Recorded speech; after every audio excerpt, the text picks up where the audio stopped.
राजकारण नाही. आज शशी नाईक यांनी सोमवारी आंदोलन सरकारच्या विरोधात काय प्रश्न विकत घेणाऱ्यांचा नाहीये, विकले जाणाऱ्यांचा आहे.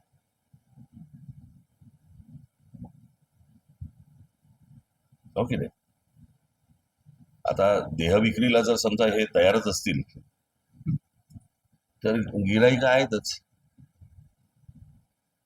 आणखी 14 आमदार आणि हे घाणेरडं चालू आहे मुळात. हे कुठच्या प्रकारचं राजकारण सुरू आहे आणि हे मला असं वाटतं यामध्ये लोकांमध्ये जर समजा तुम्ही जाताच पत्रकार म्हणून जाताच लोकांमध्ये संताप आहे या गोष्टींचा. म्हणजे लोकांनी उन्हातानात उभं राहायचं, लाईट बंद करणे तुझा, लाईट बंद कर तुझा.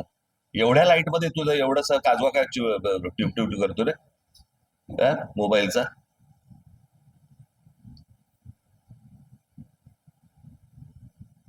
काय बोलू तुम्ही सर?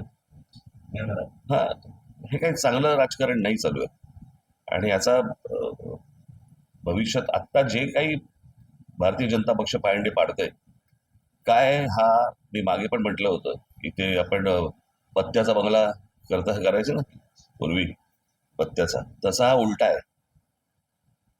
त्याच्या खालचा जो पत्ता आहे तो नरेंद्र मोदींचा आहे. तो एकदा सटकला की सगळं कोलॅप्स आहे. कळलं का? आज ठीक आहे, ते त्याला तुम्ही भक्त म्हणा, काही म्हणा, काही काही असतील गोष्टी, परंतु जे काय आज टिकून आहे ते नरेंद्र मोदींवरती टिकून, या बाकीच्यांवरती नाहीये.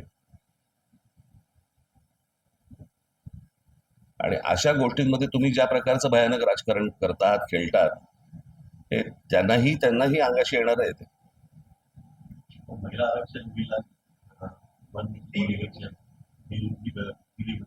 हे पहिलं एक ते कोणासाठी सुरू आहे, कोण करते याच्या मागे, कळलं का? हे सगळं अमित शहाचं राजकारण सुरू आहे.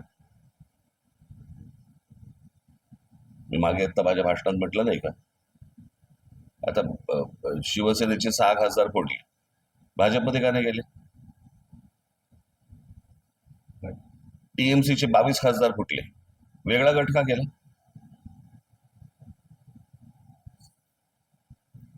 उद्या जर मला त्याच्यावरती दावा सांगायचा असेल पंतप्रधान पदावरती, तर मला हे बाहेरून मला लोक जर आतमध्ये विरोध झाला तर मला बाहेरून पण लोक मतदान करतील किंवा पाठिंबा देतील. दुसऱ्याने जर समजा कोणी दावा सांगितला तर मी हे जे उभे केलेले आहे त्यातला कोणी सपोर्ट करणार नाही.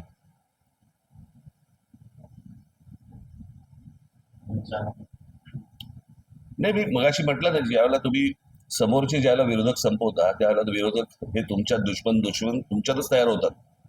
ते चित्र आता तुम्हाला महाराष्ट्रात आणि देशात सर्व ठिकाणी तुम्हाला दिसेल, अगदी खालपर्यंत दिसेल तुम्हाला.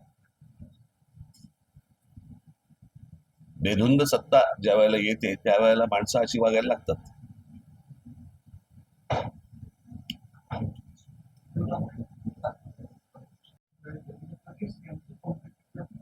तर मी त्याची माझ्या भाषणात नाही का बोललोय, तेच काय बोलतोय.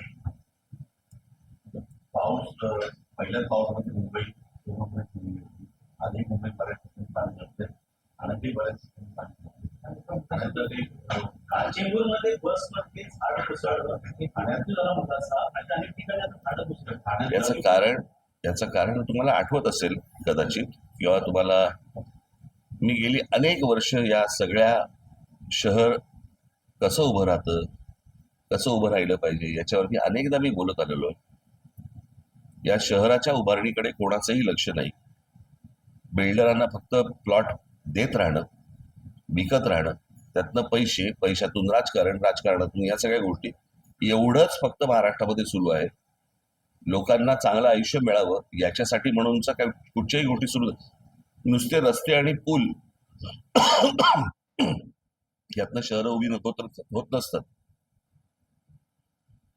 आपल्याकडे डेव्हलपमेंट प्लॅन येतो पण टाउन प्लॅनिंग होत नाही. आणि त्याच्यामुळे कुठेही रस्ते बांधा, तर किती उंचावरती बांधताय, त्याच्यात पाणी कसं जात आहे, वेगळा विषय आहे. मी त्याच्यावरती तुम्हाला एक तासभर बोलू शकेन. अख्खा कोणाचं लक्षच नाही हो. फोडाफोडीचं राजकारण, राजकारणाचा पैसा, पैशाबंद राजकारण एवढंच फक्त सुरू आहे महाराष्ट्रामध्ये आणि देशामध्ये.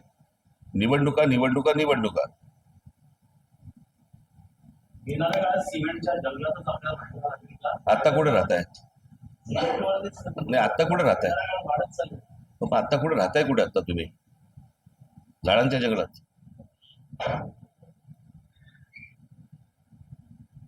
कारण याला काही आकार उखरच नाहीये, कोणाला माहितीच नाहीये काही.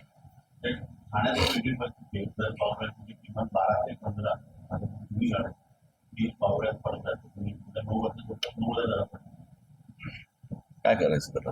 तुम्ही विकास केला असेल. तुम्हालाही दिसतोय. मांडा, चॅनल आहेत ना तुमच्याकडे, मांडा. चला चला बोलल्यावरती कंठ फुटला तुला. हा? एवढा वेळ बघत बसला होता आपलं. इंटरनल मेट्रो ठाण्यामध्ये नाही, ठाण्याचा प्रश्न आहे ना विचार.